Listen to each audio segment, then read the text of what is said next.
Está no ar mais um episódio do nosso FaloCast.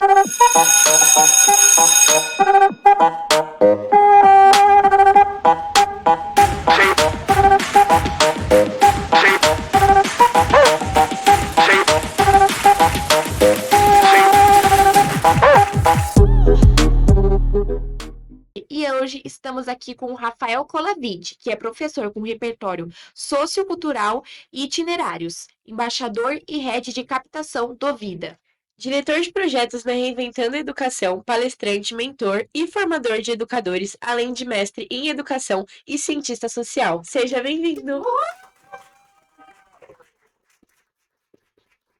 Meninos, eu queria agradecer de vocês terem me convidado para vir aqui. É uma honra participar aqui de um podcast sobre educação feito só por mulheres, jovens mulheres, pessoas muito experientes.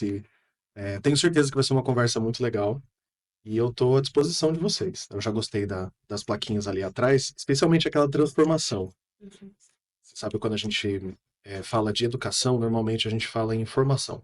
Sim. E a formação vai empurrar a pessoa para dentro de uma forma, sabe? Tudo que eu colocar dentro da caneca vai ficar no formato da caneca.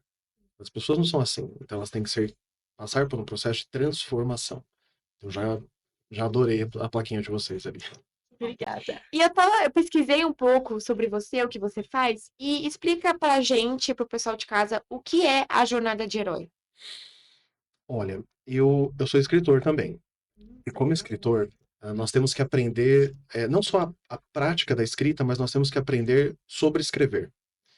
E quando a gente começa a escrever histórias, a gente percebe que existem estruturas que são semelhantes à grande maioria das histórias que a gente conhece. Então toda história começa, às vezes, num lugar comum, aí acontece alguma coisa e a aventura se inicia a partir disso. Às vezes os protagonistas precisam da ajuda de um mentor, de aliados. Então existe essa estrutura, tá? Que ela vem de estudos de mitologia comparada. Então você tem o Joseph Campbell lá na década de 40, 50, produzindo, né? Ele é o nerd da mitologia, né? Todo mundo tem uma época, assim, de gostar de mitologia, e ele nunca saiu dessa época da vida dele. Então ele estudava várias mitologias e entendia que elas tinham semelhanças. E aí ele começou a entender que as histórias que nós contamos para as outras pessoas passam por essa estrutura. Então, eu digo para vocês, trabalho isso com os alunos, né? Produzo aulas letivas, nesse sentido de, olha, como que a jornada do herói pode ajudar a gente a superar alguns desafios da nossa vida? Como que a gente pode usar o que a gente aprende? Ah, então é meio como se fosse um suporte de ajuda? Isso Ah, é um caminho que a gente pode seguir com elementos e com personagens que podem ajudar a gente ao longo da nossa vida. Às vezes, estou preocupado com a prova na escola. O que que eu preciso? Da ajuda do professor? Então, o papel do professor é o seu mentor para te ajudar a superar aquele desafio, entendeu? Mas um exemplo bem simples assim. e você acha que na maioria das vezes, na prática, dá certo? Ah, sim. Sim, porque olha que interessante. Esses estudos de mitologia comparada, eles estão baseados na própria experiência humana. Então, esses mitos foram desenvolvidos pelos seres humanos, foram traduzidos pelos seres humanos, de uma maneira que a experiência de vida humana servisse de inspiração para essas histórias, desses mitos, dessas lendas.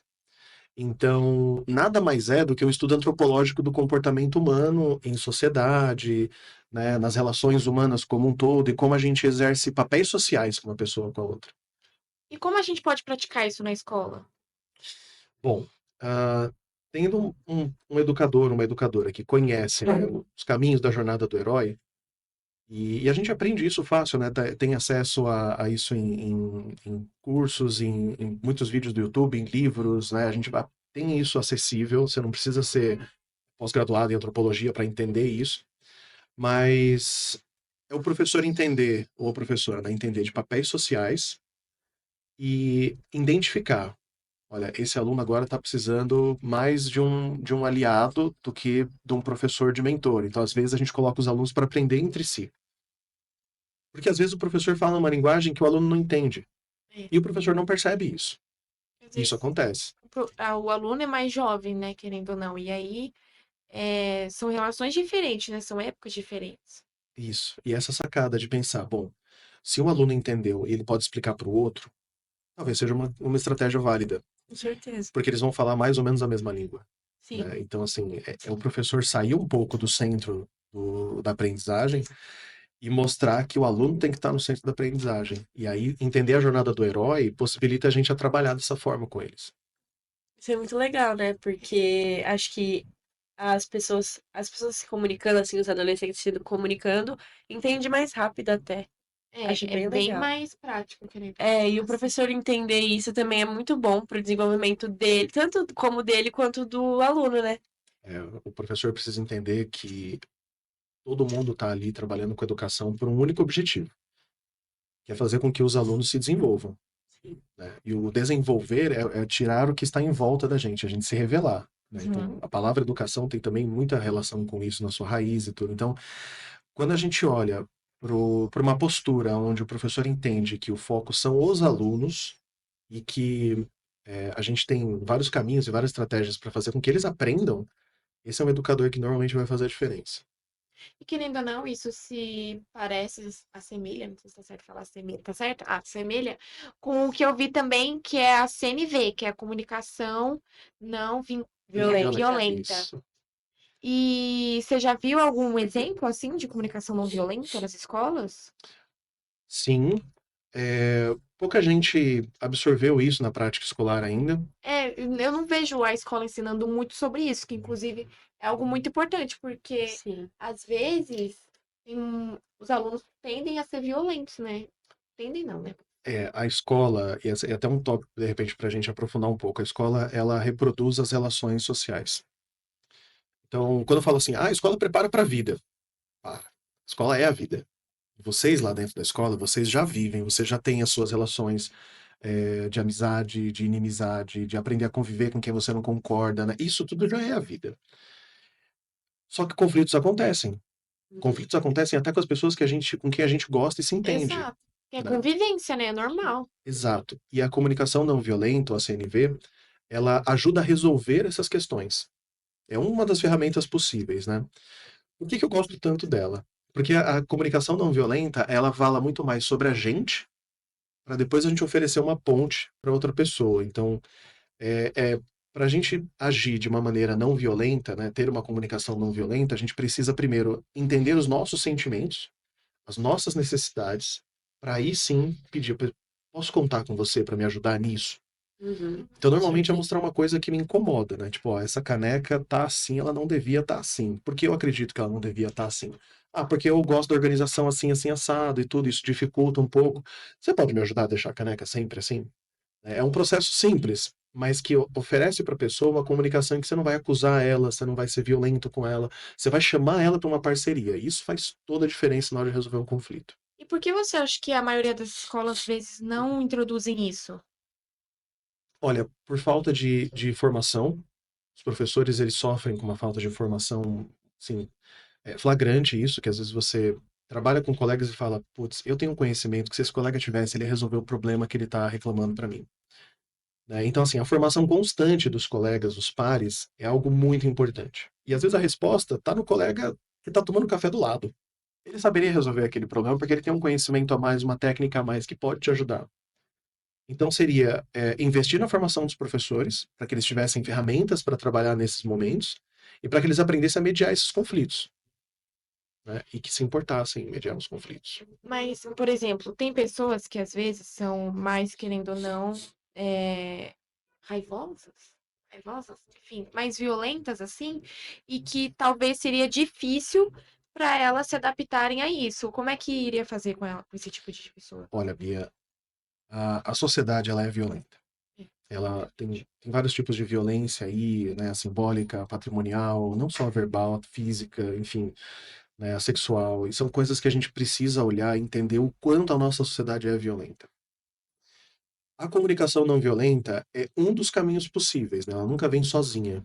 Ela faz parte de uma série de ferramentas que a gente pode chamar de cultura de paz. Né? E a gente pode incluir aí meditação e uma série de outras coisas para ajudar a mudar é, a perspectiva de mundo das pessoas. Fala assim, o mundo não precisa ser violento.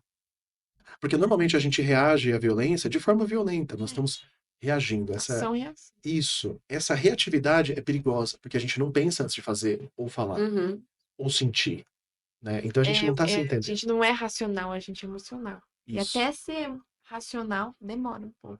E, desculpa, é que algumas ferramentas como a CNV e como o Mindfulness, eles ganham um tempo pra gente. Então, ao invés da gente ter um estímulo e ter uma resposta logo em seguida, essa resposta vai ser uma reação. Sim. Aqui existe um risco da gente fazer besteira, porque ela vem logo depois do estímulo. Aprendendo técnicas de comunicação não violenta, de olhar para si mesmo antes de oferecer uma ponte para a pessoa, ou técnicas de mindfulness, a gente aumenta o tempo entre estímulo e resposta. Aí você dá uma resposta melhor. E aí você consegue escolher não ser violento, não ser reativo, criar essa ponte com a pessoa, né, criar a relação e não deteriorar ela. É isso, até ajuda, né, na relação das pessoas, porque, igual você estava falando, toda ação tem uma reação, né?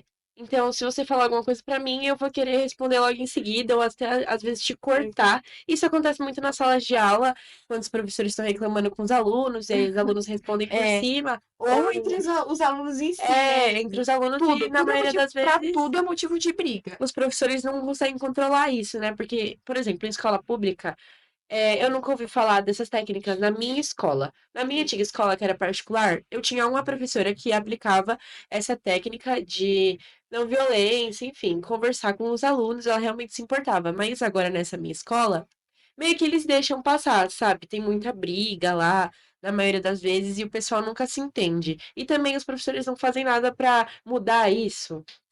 Bem, você deu a resposta. Você tinha uma professora que ouvia os alunos e trabalhava essas questões socioemocionais com eles. Sim, Isso fazia diferença, não fazia? fazia muita. Então a gente tem que pensar também que não é só o aluno que interrompe o professor ou o aluno que interrompe o aluno. Às vezes o professor interrompe o aluno. Uhum. Ele deveria estar escutando aquele aluno. É o Porque que aquele, acontece na maioria das vezes. isso, aquele aluno está trazendo uma demanda que não é exatamente, sei lá, história, geografia, matemática, mas faz parte da educação, faz parte da transformação dele, faz parte do desenvolvimento dele. E existe uma questão assim, laboral, né? O professor ele tem que cumprir lá os conteúdos, tem que cumprir os objetivos da aula, e nem sempre ele está disposto a falar, não, pera, isso aqui é mais importante.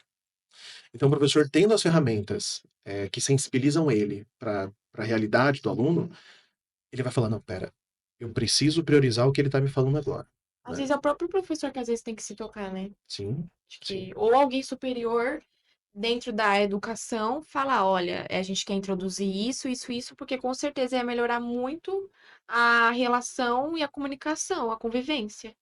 Você sabe que nem sempre a resposta vem de cima. É interessante o ponto de vista. Normalmente, se a gente lê a demanda do aluno, se a gente consegue sentir o que o aluno precisa, o que ele está tentando dizer para a gente, o que ele está tentando mostrar para a gente se liga e fala, poxa, eu estou precisando escutar mais esse aluno, eu estou precisando dar voz para ele, eu estou precisando criar um ambiente que ele sinta seguro, né? E aí, o próprio professor corre atrás disso, sabe? Eu tinha acabado de terminar a faculdade, tava, tava trabalhando, dava aula de história, geografia e tal, e tinha um menino que ia reprovar no ano, e como eu era professor de História e Geografia, eu tinha mais tempo de sala com ele para entender o comportamento dele e tudo, né? Aí a coordenadora falou, ó, vem comigo, eu vou dar a notícia para a mãe, vai ser uma reunião meio delicada, mas você vai lá e escuta, entende e participa desse momento, né? E eu acho que ela fez de propósito, que ela queria me ensinar uma coisa muito importante. E eu vivi agradecendo isso para ela depois. Eu saí da reunião pensando, nada do que eu me preparei para falar respondia a qualquer pergunta da mãe ou da coordenadora, ou seja, eu preciso estudar mais. Então, quando o professor, eu não entendi nada do que aconteceu ali dentro. Eu não entendi a demanda do aluno, eu não entendi. O que eu tenho que fazer? Eu tenho que reagir, eu tenho que estudar, eu tenho que ter mais conteúdo, mais conhecimento para poder resolver esses problemas. Você tem que pensar Muitas também, né? vezes os professores só chegam, lógico, né? Não vamos generalizar, obviamente. Mas alguns deles geralmente só chegam na sala de aula, passam a lição, explica, o aluno tá mal, não se importa, só vai, só faz o que mandaram. Esse é um projeto que vem de cima. Tratar o professor como um trabalhador simples, né? Não reconhecer a importância do professor como, olha, o cara que vai entrar, uma professora que vai entrar na sala e vai transformar a vida do aluno, vai muitas vezes transformar a vida daquele cidadão e muitas vezes vai ser o único bom exemplo de adulto que ele tem, porque a gente conhece a realidade de escolas públicas e dentro de situações de vulnerabilidade, né, jovens situações de vulnerabilidade, que muitas vezes tem nos adultos dentro da escola, né, que estão empenhados com a educação, um bom exemplo, que muitas vezes em casa não tem, né? Então, assim, tratar o professor como um trabalhador que vai ganhar pouco, que não tem formação, né, é fazer com que esse professor fique pouco sensível às demandas, às necessidades de verdade dos alunos, né? E acabe sendo moído pelo sistema, sabe? Vira um moedor. Então, assim, não é necessariamente culpa do professor, porque você que está dentro da garrafa, você não vê o rótulo dela, né? Você que Uhum. está na ilha, você não vê o tamanho da ilha, né? E eu mesmo, quando, assim, o professor Rafael estudou pra caramba, fez mestrado, tá aqui dando palestra, dando formação, legal pra caramba, tudo. Mas eu dentro da sala, com tudo que eu sei, eu não consigo enxergar para tudo isso ao mesmo tempo. Então, eu tenho dentro de sala, com os meus alunos de sétimo ano, de terceiro ano do médio, os mesmos problemas que os outros professores têm, né? A diferença é que de vez em quando eu falo, opa, eu tenho um recurso que pode me ajudar aqui. E aí eu consigo sanar isso, né? Mas eu dentro de sala tenho os mesmos problemas e muitas vezes falho também. Então é importante reconhecer isso, né? O professor não é o culpado pelas coisas, mas ele é o profissional mais formado ali dentro e mais capacitado para tentar E com resolver. mais maturidade, E com obviamente, mais né? maturidade, a gente espera. Pelo menos. E como você havia dito antes, o que você tem exemplos de CNV. Me fala um exemplo aí mais chocante, o que mais deu certo, assim, o melhor exemplo. Hum, olha, estava numa daquelas aulas em que eu tinha que corrigir um monte de exercício que eu mandei para eles, né, um dia, depois para casa um pouquinho e tal. Eu juntei um monte de exercício e falei, ó, vamos sentar, ter uma aula mais tranquila, só vendo se os exercícios estão certos. E aí a gente, né, fecha a aula assim. Porque aí a gente faz revisão, vê onde estão as dúvidas dele, sabe? Um pinguinho de exercício aqui e ali. Eu falei, não, vamos juntar tudo isso numa aula, eu faço um plantão com os exercícios corrigindo eles. Beleza, né? A aula estava montada. Começamos a aula, e era uma segunda-feira. Aí o aluno começou. Pro, no final de semana eu fiz uma coisa muito legal. E eu lendo o exercício. Fala, não, Lendo pera aí. exercício na frente da sala toda? A gente lendo o exercício para compartilhar ele, ó, quem quer Ah, responder, né? Fazendo a dinâmica com o pessoal, sim, né? Uma normal. aula bem dialogada. E aí o menino, professor, eu fiz uma coisa muito legal no final de semana. Aí, aí os meninos, peraí, o professor tá falando. Hum. Aí, continuei. Aí, no outro exercício, não, prof, foi muito legal, professor. Eu andei de stand-up, sabe? Quando tem a prancha e você vai Uhum. remando. Ele nunca tinha feito isso. E aí, eu falei, ó, usei a CNV. Falei, olha, eu vejo, né? Qual é a leitura que eu faço da situação, que é o primeiro passo. Olha, eu entendi que você tá muito animado e você quer compartilhar com a gente o que você vivenciou. E aí eu falo sobre o que eu tô sentindo. Ó, nesse momento, né, essa interrupção, ela me faz me sentir incomodado. Por quê? Qual é a minha necessidade? Que é o terceiro passo. Como eu planejei essa aula, a gente precisa cumprir esse objetivo. E aí eu crio a ponte. Falo, olha, e se você esperar um pouquinho, a gente termina o que a gente tem que fazer, vai sobrar um tempo, e você conta para todo mundo o que é legal, né? Ou você prefere contar agora, porque às vezes a ansiedade é muito grande, né? E ele quer compartilhar com os amigos que ele gosta, com o professor que ele gosta. E assim, o fato dele estar à vontade para falar isso na minha aula é porque ele se sente à vontade, se sente Sim. seguro, né? E se eu falo, ó, corto ele e Aí falo, não, ele nós já vamos fazer os vai. exercícios. Acabou. Acabou essa relação e essa intimidade. É muito legal isso. Querendo ou não, isso se aplica em tudo, né? Não só na sala de aula, mas isso pode melhorar muitas relações, né? Até em casa, com a família também. Saber Exatamente. dividir os Isso é muito bom para os tempos, pais também, né? Porque geralmente os pais, relação familiar. exato, já corta na hora. Não, não sei o que, não sei o que vai fazer, tá lá, tá lá. Aham. Quando eu ensino para os alunos comunicação não violenta, eles muitas vezes têm que ensinar para os pais. E é um feedback interessante, porque aí na reunião de pais, às vezes o pai senta e fala, me explica direito o que você ensinou pro meu filho. E aí eu ensino pro pai. E aí eles conseguem ter uma relação mais legal. Porque assim, a gente consegue resolver esses conflitos com autoritarismo. Eu, como professor, tenho autoridade, mas eu não preciso ser autoritário, tem uma diferença, percebe? Sim. Eu tô ali numa posição que dentro da escola eu tenho um pouco mais de poder e autoridade que o aluno, mas não quer dizer que eu preciso exercer de forma Brusco. brusca, exato, né? Uhum. Eu posso mostrar para ele que tem outras formas de eu garantir o controle da turma e ao mesmo tempo dar espaço para os alunos falar. Isso é algo muito importante. Bom, o papo tá bom, mas agora a gente vai iniciar o nosso primeiro quadro, que é o Falo Tudo. Você começa, Gabi? Vixe. Começo. 3 perguntas minhas e 3 perguntas da É pra você Bia falar tudo. pra falar tudo. Então, como a gente estava falando anteriormente, na jornada do herói, o mentor ele é essencial, né? E você acredita que os professores de hoje em dia eles estão preparados para assumir esse papel nas escolas? Não. Não, por Mas por quê? quê? Ó, como eu falei para vocês, muitas vezes falta a sensibilidade do professor de entender o que o aluno está precisando e que ele muitas vezes não é capaz de dizer. Então, assim, os professores ali são as pessoas mais formadas, melhor formadas, e muitos professores têm essa sensibilidade. Às vezes, falta ferramenta para resolver o momento, né? Então, o que que eu digo? O projeto Educação Brasil é um projeto que faz com que os alunos passem pelo processo escolar e não desenvolvam várias habilidades importantes para a vida adulta deles, como autonomia, gerenciamento das emoções, porque elas não estão no currículo. Então, quando a gente forma um professor na faculdade para ser professor, a gente ensina para ele o que ele tem que ensinar. E algumas coisas ali relacionadas à educação, mas isso está um pouco atrasado em relação ao que os alunos já precisam hoje. Então, a gente precisa atualizar a formação do professor e investir em formação continuada. É fazer com que o professor esteja estudando enquanto ele está trabalhando. E esse estudo não é uma coisa assim, professor, mas eu dou 40 aulas por semana, não tenho tempo. Não, a gente tem encontros pedagógicos, tem reuniões que a gente pode transformar em reuniões formativas, né? Toda semana os professores fazem a reunião de HTPC, de planejamento, e pode ter momentos formativos ali. Né? Então dá Sim. para encaixar isso na rotina sem ser uma coisa extra, né? Na verdade é uma coisa a menos, a partir do momento que ele começa a se formar. E os conflitos entre alunos, professores e até famílias são, como todo mundo sabe, infelizmente é frequente, né, a convivência.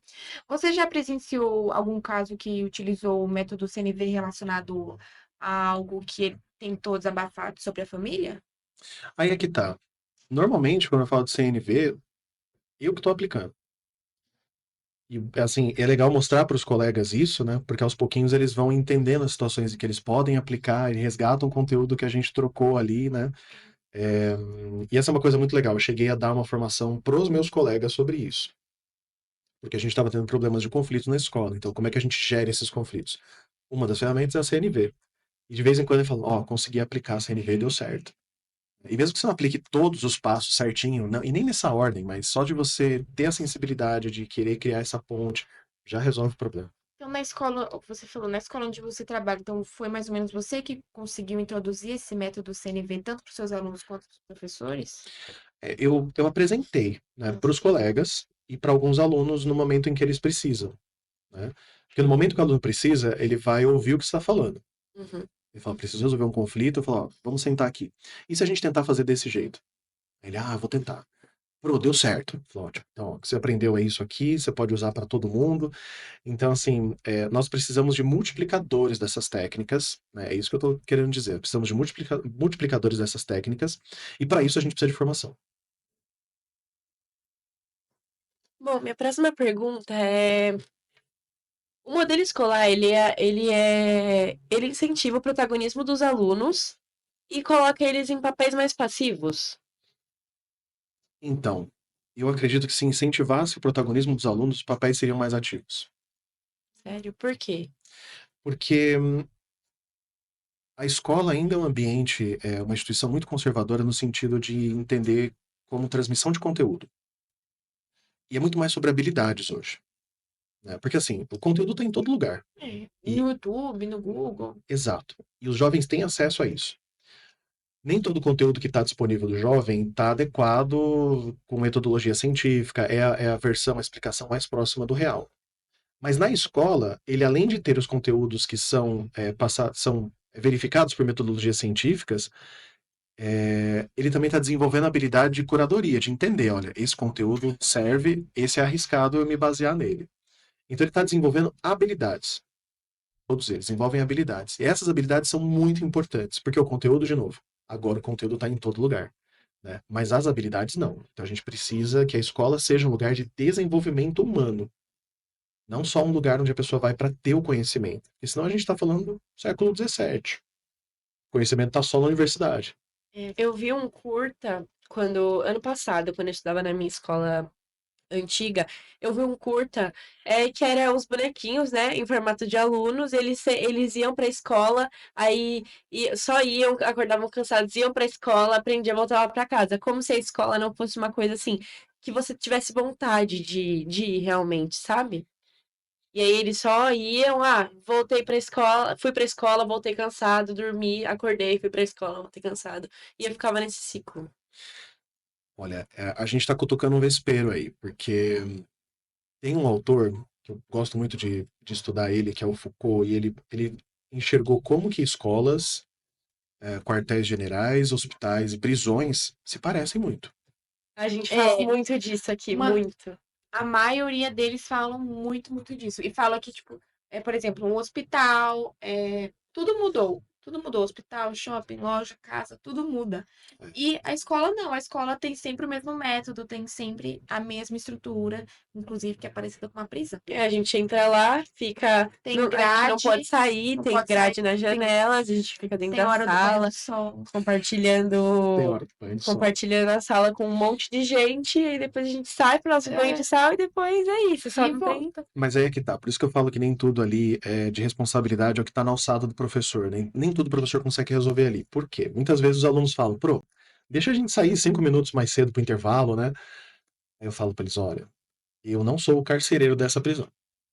Tô preso aqui com vocês. Porque se eu liberar mais cedo 5 minutos, alguém vai me cobrar disso. Sim. Quer dizer, eu não tenho autonomia pra, sabe, falar, gente, a aula acabou, pode sair pro intervalo. A gente tem que esperar o horário. Então, mesmo o professor, enquanto trabalhador, ele está preso dentro desse sistema, né? E qual foi a minha surpresa quando eu fui visitar detentos lá no CDP de Santo André, que eles tinham um projeto de remissão de pena por leitura. Então eles liam livros e Essa era a pena faziam. deles? Não, eles tinham a pena deles, mas Ah, assim, para diminuir o tempo de prisão, por mês eles tinham que ler um livro que eles escolhiam em conjunto e fazer um relatório sobre esse livro. Eu fiz uma doação para a biblioteca deles e eles escolheram o meu livro. E aí Legal. eu fui lá visitar eles. E foi muito legal. É, que para cada mês de pena, se eles fizerem o relatório o livro, eles deixam de cumprir 3 dias. não. É. Assim, tem gente que tá lá só porque quer diminuir a pena. Tem. Mas tem gente que tá lá por causa disso e que começa a falar pra gente, olha, eu comecei a ler, comecei a gostar, agora eu quero ter minha barbearia, eu quero ter meu empreendimento, eu quero trabalhar, eu quero isso, sabe? Então, assim, é um projeto muito legal. Só que, quando o diretor foi me mostrando, né, os ambientes e tudo, os procedimentos e tal, né, chegou uma hora que a gente passou pelo portão e entrou mesmo no cárcere, na área dos presidiários, né, e ele falou, e aí, o que você tá achando? A minha resposta foi a mais sincera, eu falei, parece uma escola. Gente, que medo. Porque os ambientes, eles são muito semelhantes, né, a escola estadual que eu trabalhei, ela tem uma estrutura que parece um pavilhão do Carandiru, porque você tem as salas de aula em volta, você tem um átrio aberto no meio, né? E é uma estrutura muito parecida, estruturalmente falando. E grade, grade, grade, grade, grade. Grade o Então, tempo todo. a gente precisa voltar a falar sobre isso, sim. Eu assisti um filme, agora eu não vou lembrar o nome, mas que dentro da prisão tinha uma quadra lá, que eles ficavam jogando, que tinha sol lá. Então, realmente, é muito, muito, muito parecido. Dependendo da escola, nem sol tem. Entendeu? Por causa da estrutura. E por que tantos professores resistem em ensinar a soft Soft skills? skills? Olha, eu não vou dizer que nem todos resistem a ensinar soft skills, mas existe uma dificuldade, né? Porque você ensina o que você sabe. Então, para você transmitir, você tem que se apropriar daquilo. Na nossa formação de professor, na faculdade ou depois, dificilmente a gente está fazendo algo sobre desenvolvimento socioemocional, sobre lidar bem com as emoções, sobre como agir em situações de crise, sobre como resolver conflitos, né? Isso não faz parte da nossa formação padrão. Então a gente tem que buscar isso por fora, e só vai buscar isso por fora quem entende que isso vai fazer sentido dentro. Mas não tem chance de, por exemplo, alguém superior falar, não, porque você está ensinando dessa maneira, não tem que ensinar assim, tem que fazer do jeito certo, kkk. É que normalmente o que vem de cima é o que vai empurrar o professor para a forma de ser um trabalhar comum, Ah, né? e aí Não, vira algo monótono, né? Que isso, aí eu acho que às vezes entra aquilo que eu vi, que você fala bastante sobre, que é a mindfulness. mindfulness. Mindfulness, que é como se fosse. É que eu não sei explicar. Com certeza você deve explicar muito melhor. Que é como se fosse a pessoa se importar com o outro. Não é mais ou menos assim. Envolve, mas o primeiro passo do mindfulness, o que que é o mindfulness? Não tem uma tradução direta para o português, mas a gente entende mindfulness como uma mistura de foco e atenção plena e momento presente, presença, né? Então, o mindfulness, ele faz a gente se focar só no momento presente. Filosoficamente falando, eu vou me empolgar agora. Nós temos 3 momentos, certo? Uhum. Passado, presente e futuro. O passado já aconteceu. É, a gente pode ficar nostálgico, chateado com ele. O futuro não aconteceu. Então, o que que a gente faz? A gente fica preocupado com ele. A gente se preocupa, a gente está se ocupando com uma coisa que ainda não aconteceu. Ansiedade. Ansiedade. A gente só vive essa pequena fração de tempo chamada presente. Sim. E aí, o que acontece? Nossa mente, ela fica vagueando entre passado, presente e futuro. E muito mais tempo em passado e futuro do que no presente. Então, mindfulness, o que que é? É um conjunto de técnicas simples, tá? De meditação, a gente pode chamar de meditação, baseadas em neurociência. Então, não tem nada a ver necessariamente, assim, a prática de mindfulness não está relacionada com alguma religião específica ou outra, porque... E a gente vê que ao É longo do psicologia, tempo... né? Não. Neurociência. Neurociência. Tá mais próximo da neurociência. Porque o que que a gente vai fazer? A gente vai apostar na relação entre corpo e mente. Uhum. Porque normalmente tem essa separação. Corpo e mente são coisas separadas. Mas não, quando a gente fica ansioso, o nosso corpo responde. E se a gente encontrasse uma forma de aplacar o nosso corpo? A cabeça não ia ficar mais tranquila também? Placar-se. Acalmar, apaziguar, E aí, por exemplo, o mindfulness vamos supor, tô aqui sentado numa postura tranquila que facilita a circulação do corpo, e eu posso fechar os olhos ou não, e eu vou respirar. E vou tentar pensar só na respiração. Por quê? Porque o aqui, o agora, sou eu respirando. Então a respiração é a melhor âncora que a gente tem. Uhum. Né? Então são técnicas simples. Às vezes eu chego no trabalho, tô parando o carro na escola, no estacionamento da escola, desligo o carro e fico lá 30 segundos, 1 minuto, só para eu saber entrar no clima, falar, olha, o que aconteceu no trânsito já ficou, a aula ainda não aconteceu, eu tô aqui, no estacionamento da escola. Tô indo lá tomar um café, abrir o livro, ver certinho o que que eu vou Antes da aplicar hoje. gravação, a gente vai fazer tudo isso, viu, professor? Antes das gravações, agora a gente vai fazer isso. Por favor, eu ensino para vocês. Eu sei. Parece aquilo que o William Borghetti falou, mas ele falou de uma maneira diferente. O Borghetti, ele fala de neurociência muito bem também. Ele fala, mas eu não sei se é a mesma coisa, mas ele falou, por exemplo, agora você está prestando atenção no barulho da ambulância. Aí agora você está prestando, aí, por exemplo, começa a mexer a mão. Aí você tá prestando atenção eu esqueci da maneira que ele falou, mas é tipo, você pensa no agora e você esquece de uma outra coisa. Aham. Por exemplo, aí você lembra que você tá respirando. Aí você já esqueceu o barulho da ambulância. Isso. Aí você vai prestando atenção no agora, né? Agora. O que normalmente acontece é assim, a gente escuta o barulho da ambulância e começa a criar uma história na cabeça. É. Meu Deus, deve estar aqui perto, alguém deve Uhum. ter se machucado, tomara que não tenha se Toda machucado. vez que eu lembro o barulho da ambulância, eu falo, tem alguém ali dentro.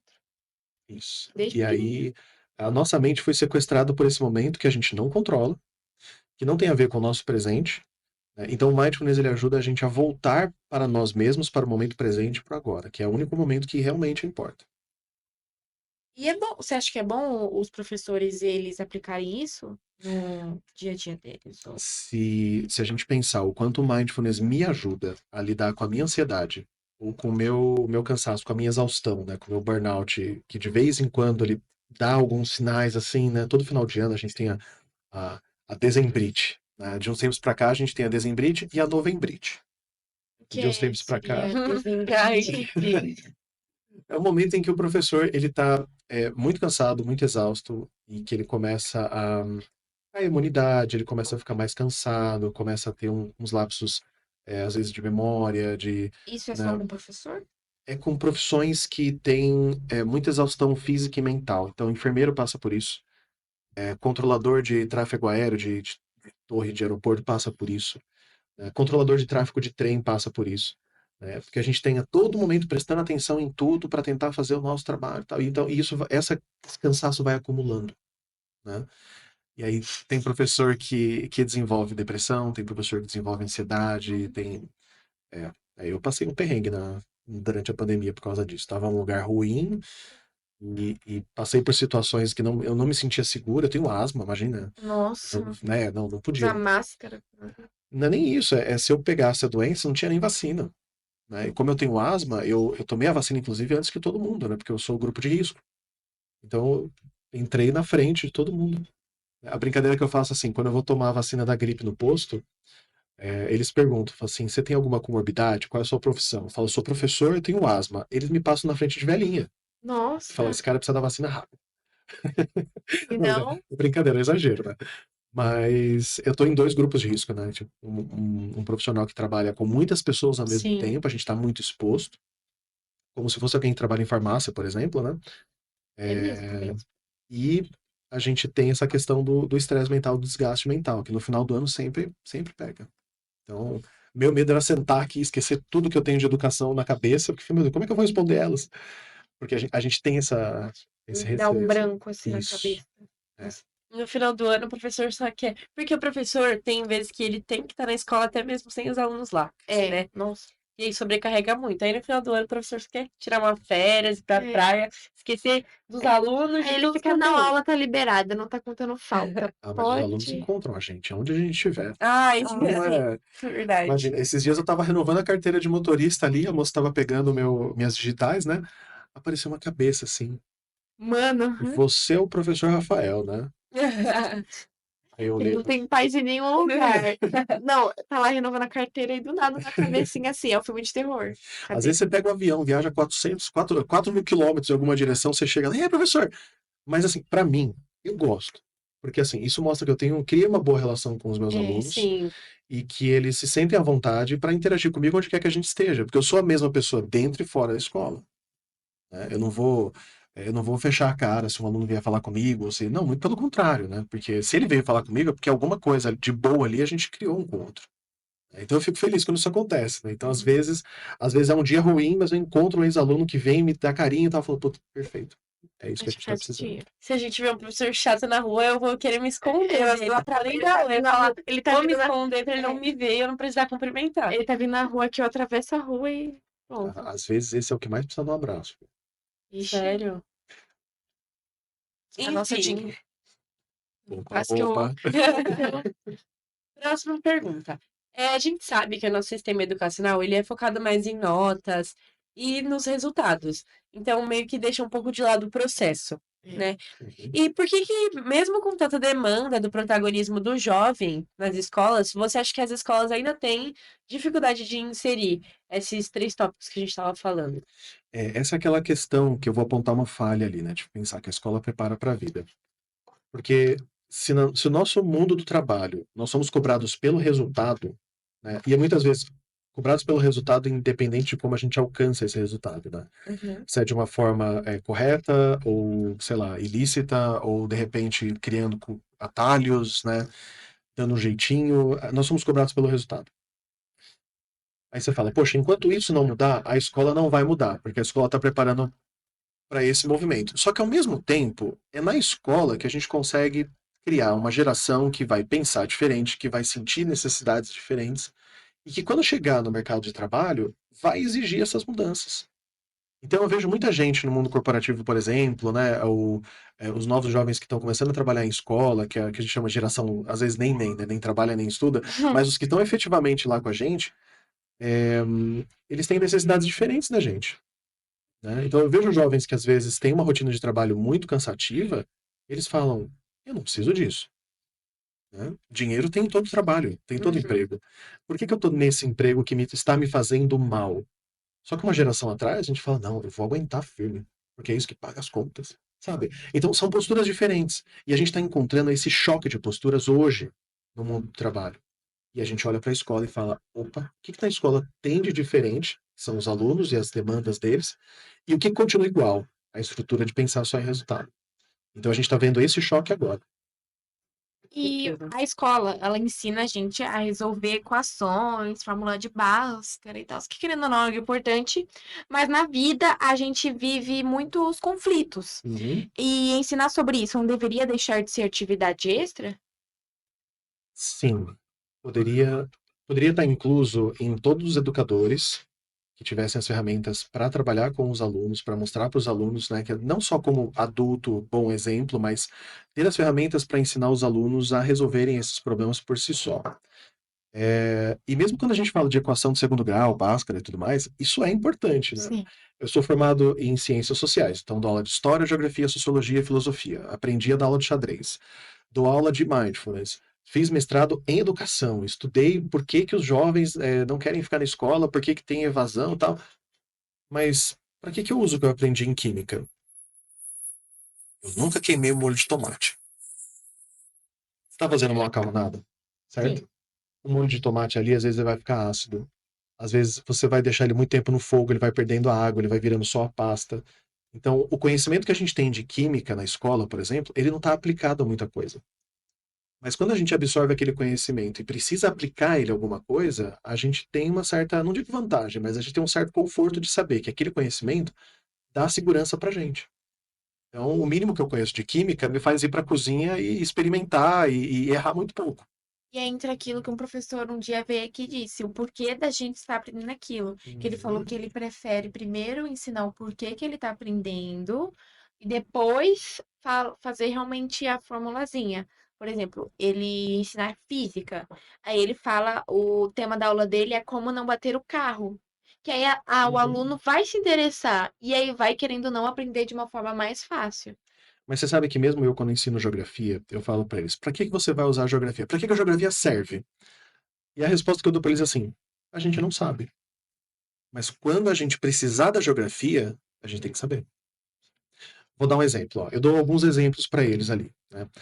Um exemplo que eu dou é o seguinte: uma menininha que morava na Inglaterra, né, foi passar as férias de final de ano com os pais na Malásia. Então eles saem daquele clima aquele clima nublado, frio, úmido, e vão para uma praia paradisíaca na Malásia e, sabe, e de repente a menina começa a ficar agitada, começa a chamar a atenção dos pais, e os pais perceberam que ela estava querendo dizer que alguma coisa estava errada. Os pais, mesmo sem entender o que tinha de errado, eles começaram a escutar a menina e eles entraram em contato com os funcionários do hotel, que fica do lado da praia, e o funcionário falou: bom, pelo que ela está me falando, vai acontecer uma tsunami. E eles evacuaram a praia. E assim, a menina salvou naquele dia 100 vidas. E ela tinha 10 anos. É. É, é. É a Tilly, e ela foi inclusive discursar na ONU sobre o papel da educação e tudo mais. Mas como que ela descobriu isso? Como que ela sabia que ia ter um... Por quê? Ela assistiu uma aula que ela gostou. Ela é do sexto aninho, vai. E lá no país dela não tem chance de ter tsunami. Mas ela viu uma aula de geologia, como as tsunamis se formam, tudo, achou aquilo incrível. Só que, na prática, ela não ia usar aquilo para nada, até o momento em que ela precisou.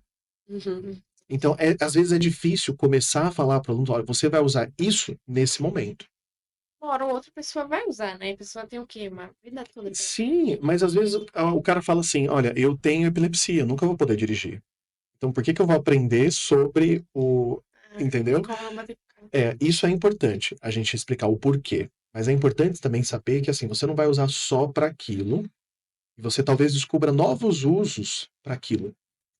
Aí a gente tem o empreendedorismo, que é realmente a novidade. E também nessa parte de como não bater o carro que a gente tava falando agora, não é só você. Entendeu? Você sabendo, você pode ensinar para outras É. pessoas, né? Uhum. Porque talvez às vezes as pessoas não tenham oportunidade de aprender da forma que você aprendeu. E aí você vai Geralmente lá e sempre é quando a ensina. criança, né? Que quando a criança, sempre quando chega em casa, mãe, eu aprendi isso, aquilo. E querendo ou não, a mãe aprende junto também, dependendo, né? Uhum. É uma situação bem legal, às vezes, quando os pais que acompanham o estudo dos filhos, né, muitas vezes, Que pelo menos os conseguem, mais né? novos, né, que chegam para mim e falam assim: olha, a gente estudou junto, nossa, professor, eu lembrei de várias coisas que eu aprendi na minha infância, né? Então é gostoso quando a gente vê a família envolvida nisso também.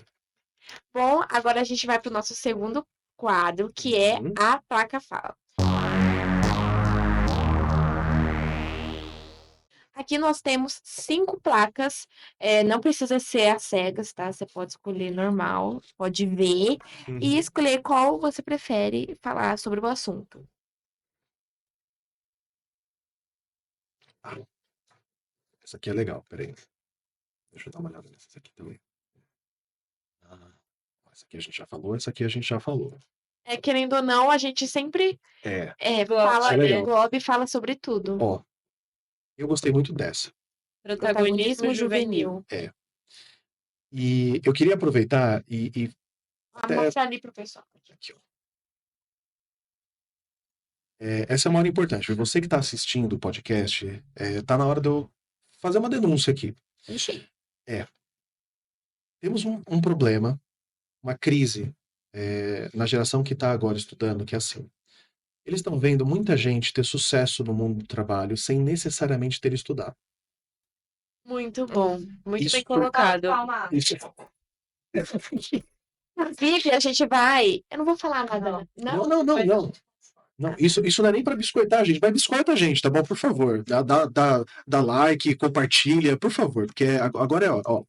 Tem gente que fala assim: eu vou ter sucesso na vida, mas eu não preciso estudar para isso. Não vou seguir a carreira tradicional. Não vou seguir carreiras tradicionais. Ó, a gente tem um ponto importante aqui. É assim, vamos pegar um exemplo. Tem aí um podcast muito famoso, que eram 2 hosts, aí um começou a falar umas besteiras, e agora é um host só. Ah, acho que Pode falar? Pode. é público. É? Ai. Então, vamos pensar no Monark do Flow. Ah. O Monark do Flow, ele não foi afastado do Flow e da vida de podcast por causa de uma vez que ele falou besteira. Uhum.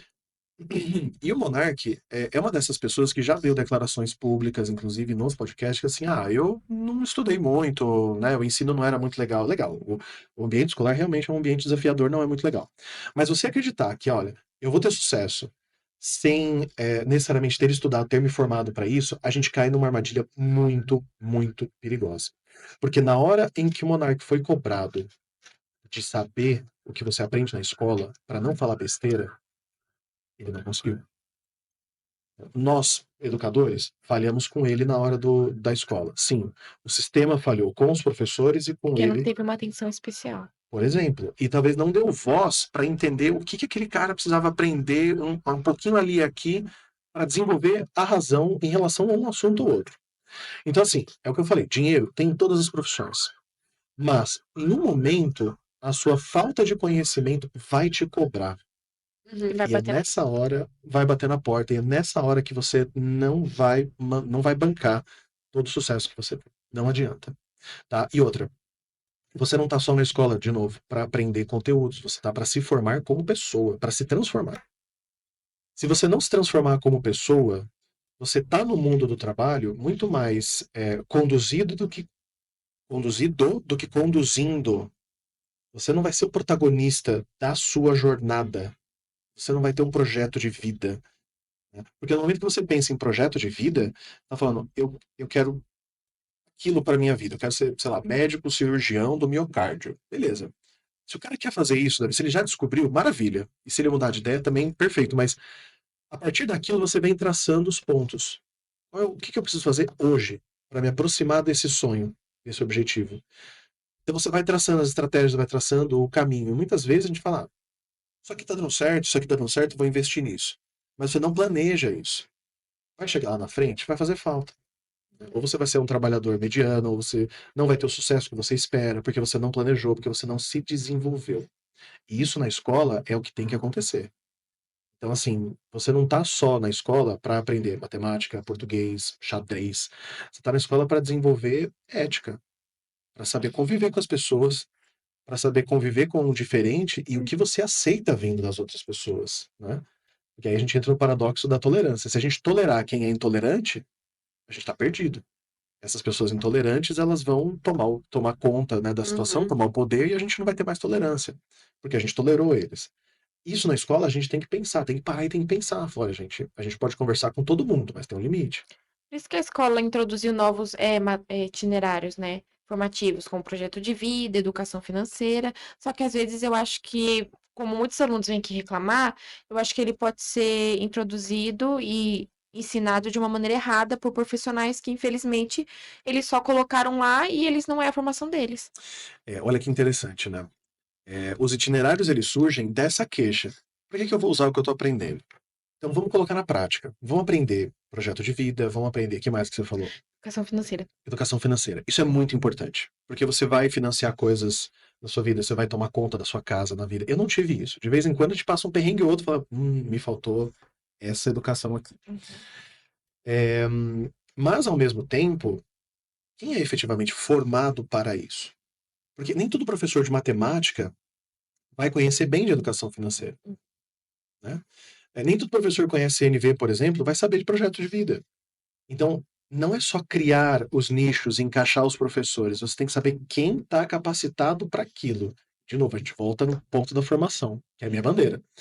A gente coloca gente que não tem a formação para dar aula daquilo Ou ele vai fazer uma coisa muito rasa, e os alunos não vão ficar satisfeitos com aquilo, né? E aí a máscara cai, porque essa é o tipo de coisa que vem de cima para baixo, Uhum. né? Tipo, olha, temos a solução. Vamos criar itinerários que dão sentido porque eles estão aprendendo, tá? Quem vai dar o itinerário está formado nisso? Entendeu? Seria o caso, por exemplo, de você pensar numa pessoa que não está necessariamente formada nisso, mas que, olha, o professor, sei lá, de português já trabalhou num banco. Talvez ele tenha esse conhecimento, por que não colocar ele ali?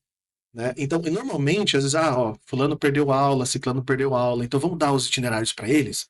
E aí o cara tem que se desdobrar para dar uma aula que não é da área dele. Uhum. E aí gera todo esse problema. Aí a culpa é do professor. Os alunos Não começam a é. odiar o professor. E a culpa não é do professor. Tadinho.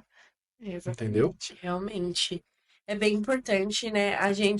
Os professores também aprendem, né? Não é só os alunos que aprendem, os professores aprendem com os alunos. Então, além da vontade do É, professor que ele tem é que um. ter, Pode falar. pode falar. Não, é que o professor ali, principalmente para as crianças, que infelizmente às vezes não tem os pais em casa, porque os pais têm que trabalhar para manter numa escola pública, é o professor que é o exemplo, né? Geralmente ele vai sempre se semelhar ao professor, as atitudes que ele faz. E além da vontade que o professor tem que ter, cabe nisso que você falou, que os professores, sim, projeto de vida, eles não foram preparados para dar aquela aula. Ou às vezes eles foram preparados, tipo, na faculdade de matemática, enfim, eles foram preparados, mas se fizer muito tempo, às vezes você esquece de alguma coisa, você tem que ir atrás de saber para ensinar, porque não tem como você ensinar errado, né? Então vem da vontade do professor também, mas a culpa não é do professor, porque na maioria das vezes jogam a responsabilidade pro professor e ele tem que se virar em questão a isso. É bem nesse sentido, né? A gente olha, quando a gente tem um professor que tem um conhecimento naquela área, e não necessariamente é o professor que naturalmente a gente ofereceria aquela disciplina, é porque ali teve um arranjo que permitiu isso. Mas a gente não vai poder contar que em todas as escolas e todos os itinerários a gente tem esse arranjo, né? É. Então a gente tem que olhar diferente para isso e, olha, oferecemos uma solução, mas a gente tem que dar o fomento para essa solução, a gente tem que dar a formação para essa solução. Porque não é só. É igual você chegar assim, vou dar oportunidade para todos os jovens. Quem está pronto para aproveitar essa oportunidade? Né? Eu pego um jovem na periferia e levo lá para uma multinacional. Será que ele tem as habilidades necessárias para se manter naquela oportunidade? Às vezes não, porque a falta de educação não preparou ele. Isso, Nem a culpa dele é a educação. isso. E aí que entra, por exemplo, o Projeto Vida, que vocês devem ter visto aí em algum lugar, né? A Sim, gente com certeza.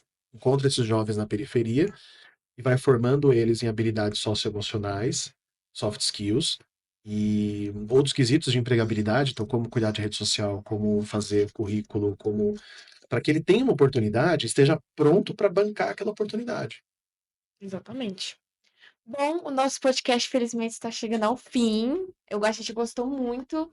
A gente gostou. E Eu fiquei mais, muito a feliz. gente tem uma última dinâmica para você. A Claro. gente vai te dar um quadro e você vai escrever nele o que você escreveria para todos os jovens do Brasil, alunos e não alunos.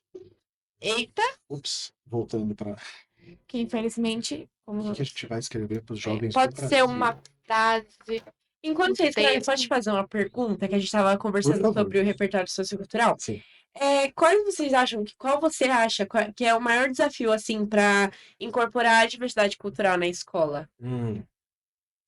Bolha. O que é a bolha social? Você, jovem de periferia ou de classe média ou de classe alta, você tem ali algumas produções culturais que dizem respeito a você. Então, por exemplo, se você mostrar música clássica para um jovem de periferia, provavelmente ele vai achar estranho porque ele nunca teve contato com isso. Se você mostrar aquela mesma música clássica para um jovem de classe alta, ele vai falar: olha, eu já fui num evento que tocou essa música, já vi uma orquestra Sabe até o tocando ao nome. vivo, talvez saiba até o nome. São conjuntos de conteúdos culturais que dizem respeito a uma classe social ou outra, Realidades diferentes. realidades diferentes. Quando a gente tem um vestibular, quais dessas realidades é cobrada no vestibular? A do pessoal da periferia ou do pessoal da classe mais alta? Periferia da classe. No vestibular, Na classe mais mais alta. alta. é cobrado da classe mais alta. Então, como é que eu vou pedir para dois alunos? Eles têm a mesma oportunidade, tá aqui a prova para os dois. Aí tem uma questão de Mona Lisa. Gente, o pessoal da periferia dificilmente teve a experiência do pessoal da Uhum. classe alta de ir até o Louvre e ver a Mona Lisa. Exato. Como é que você vai colocar essas duas pessoas para competir e dizer que elas estão em pé de igualdade? Entendeu? Então, esse é o problema da bolha. Eu acho que isso seria algo que o MEC deveria mudar no Enem, né? E o MEC está fazendo isso. Aos pouquinhos, nós estamos vendo o Enem principalmente, por isso que eu falo que o Enem é a prova mais democrática para os alunos, porque vai cobrar mais habilidades do que conteúdo. Uhum. E muitas vezes esses conteúdos estão vinculados com questões sociais, né? Então, é até uma crítica que se faz, né? Ah, é porque alguns vestibulares são muito ideológicos. Não, tudo é ideologia. Tudo é ideologia. A questão é se, pensando em Paulo Freire, né? A questão é se a sua ideologia inclui as pessoas ou exclui e deixa só alguns privilegiados. Sim. E vestibular não pode ser assim. Ele tem que dar a chance de todo mundo conseguir performar ali e mostrar o que sabe. Então é importante mostrar letra de música, é importante mostrar livros, obras como Quarto no Despejo, ou próprias letras dos Racionais. É importante, porque ali você tem tanto conteúdos que conversam com as classes, com o ensino tradicional, né, como a galera que não tem contato com essa cultura erudita que a gente chama, né? Isso é muito importante. Muito obrigada, Eu que então. agradeço. Deixa eu só ver o que eu Bom, vou. gente, enquanto ele vai escrevendo, nós vamos fazer nossa. Como é o nome? Propaganda. Exato. A gente está aqui vendendo nossas garrafinhas. Elas estão apenas por R$ 35. Se você quiser ser um doador e também doar pra gente, ou comprar nossa garrafinha nos ajudando, não esqueça, apenas R$ 35. E também não se esqueçam de seguir nosso canal no YouTube, porque a gente tem YouTube, Instagram e TikTok. E Então, Spotify também, né? e Spotify também. Spotify. Então sigam a gente lá nessas quatro plataformas. Exatamente. Eita, deu certinho, nossa. cronometrar. Eita. Então, ó, Vamos ver. vamos ver. Tatatã. A frase que eu escolhi é essa aqui. Conhecimento é liberdade. Uau! Luz, a luz. Abaixa Onde? Pra o você? Ah, tá. Oi. Aqui vai.